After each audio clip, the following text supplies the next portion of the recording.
또한 갈릴리 지역은 예수님의 제자들이 살아가던 터전이기도 했습니다. 아직도 갈릴리 호수에는 고기를 잡는 어부들이 있는데요. 그 옛날 어부였던 베드로의 모습도 이렇지 않았을까요?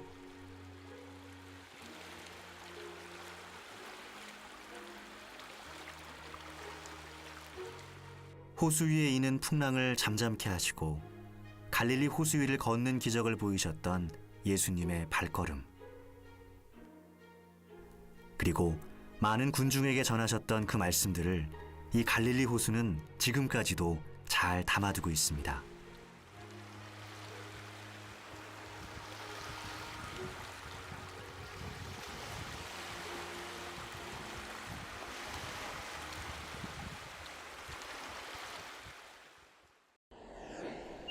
갈릴리에서 보여주신 예수님의 행적은 부활 이후에도 드러나는데요. 바로 베드로 수위권 교회입니다.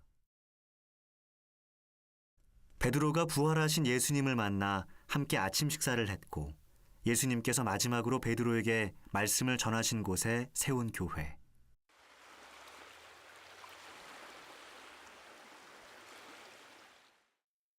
예수님을 만나기 전의 삶. 평범한 어부로 돌아갔던 베드로 앞에 부활하신 예수님은 다시 모습을 드러내셨습니다. 그리고 손수 물고기를 구워 바로 이 돌 위에 차리시고는 제자들과 함께 아침 식사를 하셨는데요. 절망에 빠져있던 베드로에게 전해진 따뜻한 한 끼와 예수님의 나지막한 음성. 할렐루야. 이번 한 주 말씀은 에스겔서 3장 3절 말씀입니다. 우리 함께 읽도록 하겠습니다. 내게 이르시되 인자야 내가 네게 주는 이 두루마리를 내 배에 넣으며 내 창자에 채우라 하시기에 내가 먹으니 그것이 내 입에서 달기가 꿀 같더라. 달고 맛있는 음식을 싫어하는 사람은 없겠죠. 대부분 사람들이 좋아합니다.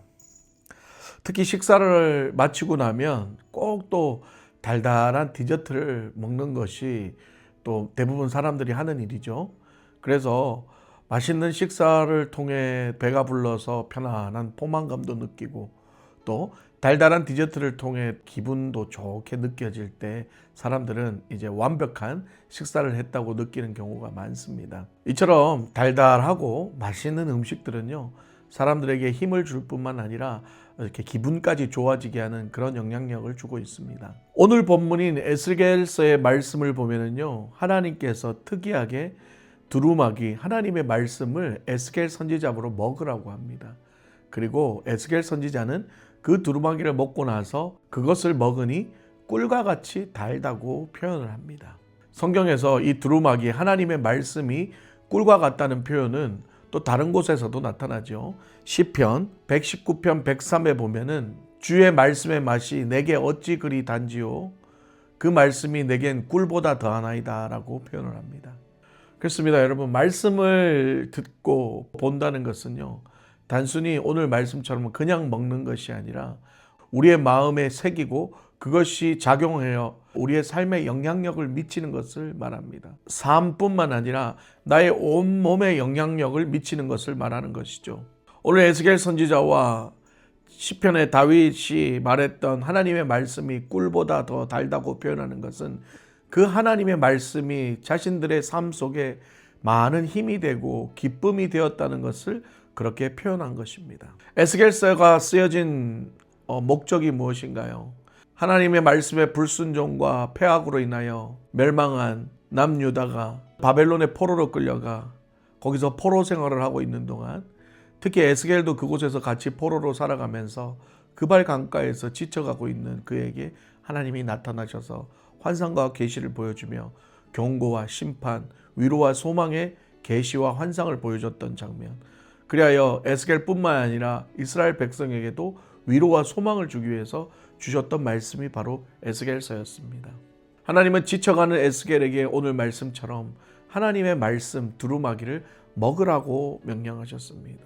하나님의 위로는 당장 눈앞에 보이는 에스겔의 상황을 바꾼 것이 아니라 하나님의 말씀을 먹음으로 에스겔이 그 말씀이 달다고 느껴지며 하나님의 말씀으로 인하여 에스겔이라는 존재를 변화시켰다는 것입니다. 보통 사람들이 똑같은 음식을 먹어도 상황에 따라서 그 맛이 다르게 느껴진다고 합니다. 그렇긴 하죠. 우리가 몸이 아프거나 컨디션이 안 좋거나 기분이 안 좋을 때는요, 아무리 맛있는 음식을 줘도 그 음식이 별로 먹고 싶지도 않고 먹어도 맛있지도 않습니다. 입맛이 없다고 주로 먹지 않죠. 왜 그럴까요? 그 음식을 보면서 먹고 싶은 마음이 없기 때문이죠. 물론 그 원인이 있겠죠. 마음의 상처를 받았거나 몸이 아프거나 여러 가지 요인들이 있겠죠. 이처럼 똑같은 음식이 있어도 내 몸이 아프고 내 몸이 힘들고 내 몸이 상처받을 때는 그 음식을 먹기도 싫고 맛도 보기도 싫고 먹어도 쓰다는 겁니다. 그런데요, 똑같은 음식도 내가 배가 고플 때 먹으면 평소보다 더 맛있고 내가 기분이 좋을 때 먹으면 평소보다 더 달게 느껴진다고 합니다. 결국 우리가 음식을 먹음으로 맛있다고 느끼는 것은요, 음식이 맛있는 것도 물론 있지만 그 음식을 먹는 나의 혀가 맛있게 감지를 하고 그것을 뇌의 신호로 보내어 맛있다는 신호를 뇌가 받았을 때 우리 몸이 맛있다고 느껴지게 되는 것입니다. 결국 음식도 중요하지만 더 중요한 것은 혀의 감각과 뇌의 신호라는 것이죠. 그렇습니다. 우리의 삶의 영적 갈급함과 영적 배고픔이 있을 때에 하나님의 말씀이 우리 안에 들어올 때 더 그 말씀이 달고 힘이 되고 능력의 말씀이 될 줄 믿습니다.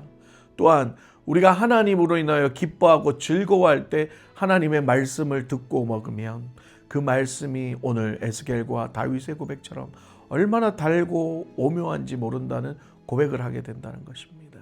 하지만 하나님의 말씀이 옆에 늘 있고 늘 보고 듣지만 그 말씀을 먹지 않고 그 말씀을 그냥 보는 용도로 관상용으로만 사용한다면 그 말씀은 결코 여러분에게 달지도 않을 뿐더러 여러분에게 어떤 도움도 희망도 힘도 줄 수 없다는 것이지요.